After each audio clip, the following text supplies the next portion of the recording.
Hey there everyone. Well, I'm sure you've all been waiting for these, the YouTuber mega tournament games that were played just this past Saturday. If you missed it, not to worry, Bruno and Lucky have the entire stream uploaded to their channel, so I'll link the whole 7-hour ordeal in the description if you want to check it out. But if you just wanted to see my games, then you've come to the right place. You'll have to wait to see all of them though, because I won't be uploading all the games at once, nor will I be uploading the live stream VOD, because no one's gonna sit through 7 hours of that shit. Anyways, this video I will be showing you the first 2 best of 3 series I played for the Card Battles tournament, the first of which you are seeing right now versus Superjombombo, and the second series being against Hayley from Ninja Kiwi, which you'll see later. With that said, I might as well just spoil the whole tournament results, since me saying there's more tournament videos on the way already spoils the results of these matches, on top of the fact that the whole VOD is already uploaded by Bruno and Lucky.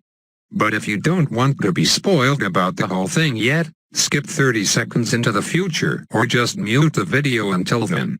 But yeah, I want the whole thing.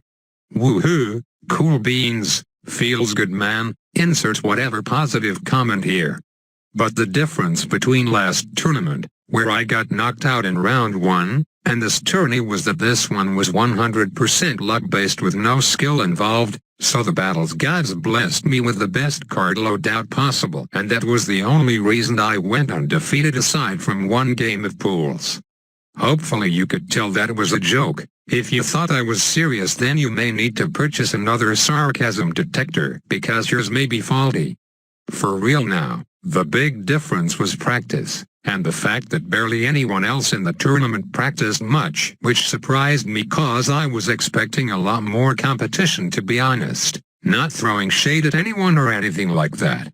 But I'll just let it be known that it was me and Tyler that practiced together, and that's why if you're watching the replay you'll see both of us used really similar strategies. Shame we didn't end up getting to face each other, because a rematch in the finals versus me and Tyler would be pretty hype and competitive. So I guess now would be a good time to go over the strategy we practiced for, shouldn't we, which I'm putting to good use in this current game versus Chris. Apologies for the frozen chat on the right-hand side there. I must have minimized it before the game started and didn't realize it until after the series. Would have been nice to see a replay of the chat reaction, wouldn't it? That's the only reason I put that shit on my streams. So yeah, if you take a look at my deck you will notice I have very few rushing cards. In fact, I have no real rushing cards except for the 5 ZOMG sent from the Ray of Doom. This is because mid-game rushes like the 60 Zebra sent and Engineer Whites like Chris sent earlier are completely negated by the laser cannon, which could solo those rushes with no boost and proper micromanagement. And since everyone brings the laser cannon nowadays, what's the point of keeping those cards in your deck if they're not gonna be of any use? See what I mean? So Tyler and I formulated this deck, which is completely loaded with early game eco and defense cards, along with the essential late-game defense cards like the Sabotage, Ground Zero and Ray of Doom. Just those 3 cards can defend any rush, even 5 ZOMGs on round 25, as long as you have enough to afford them. And since lives matter in this game mode, in this current game I'm not even thinking about rushing Chris, since I knew I would win out if I could survive until round 38. So here's the round 27 ZOMG rush by Chris, but look at how much eco I have, 2,400 on top of having a boatload of farms I can sell for even more money, so this rush won't stand a chance. The key to defending is the Ray of Doom. With its recent buff, it's a legit insane tower for an insanely cheap price of 30k as well. Even more key is the Sabotage. You don't want to rely on luck too much to get a handful of them up, so what I did here was place 1 down on round 23 or so, and keep cycling and placing them down when I get them, so when my opponent eventually sends a rush, I have enough ninjas at my disposal to constantly slow them balloons down. That on top of a ground 0 for insurance means good game Chris in game 1. Looks like he chose a game for game 2 now. And for this my deck remains the same except for switching the boat for a 1-0 sub since a game doesn't have water.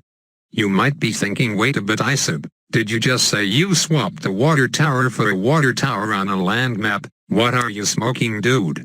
Nothing is my answer to that. The purpose of the submarine isn't to place it down, it's just for early game income since you can send it right off the bat on round 2 in case you can't find the Spike Factory income card.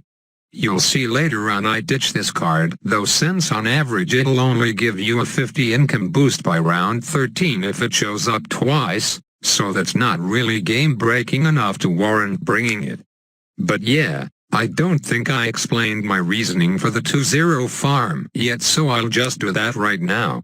To be honest, I'm not entirely sure if the farm is necessary, but what it does do is give you a huge safety cushion that eco doesn't, cause just like in classic rules, you can't sell your eco for defense if someone sends a rush at you. So what I like to do is get up a 2-0 farm before my first laser cannon in the case that if someone sends a round 11 rush, I can sell that farm and be able to afford the laser while still having a solid eco.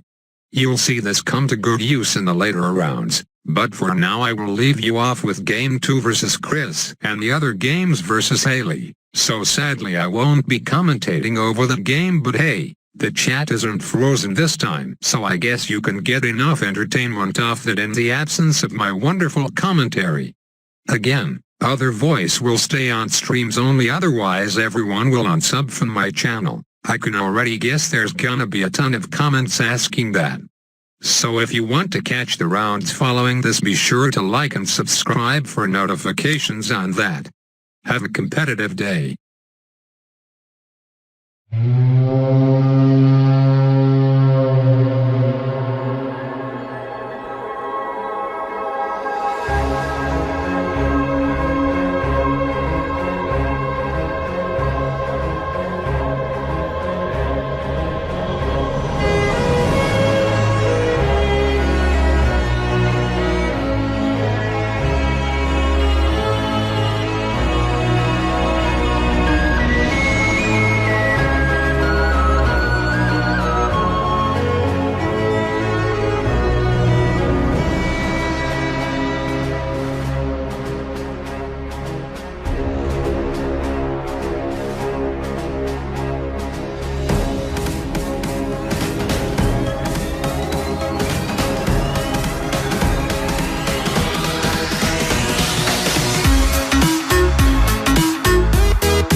had the whole world at our feet, watching seasons change.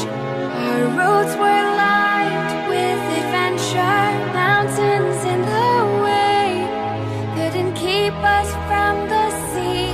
Here we stand, open arms.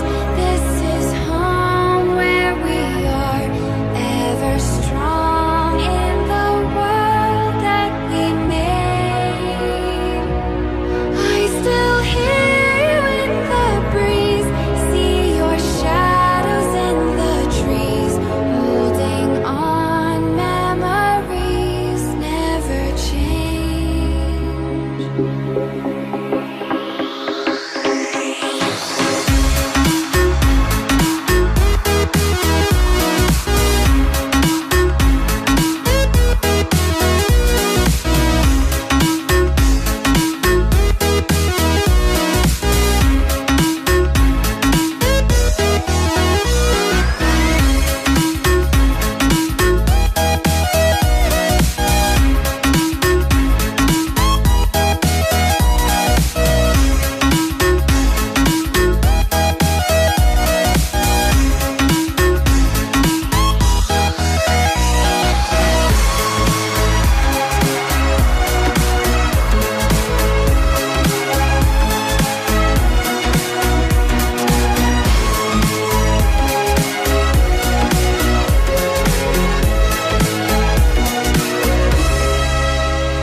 had the whole world at our feet, watching seasons change.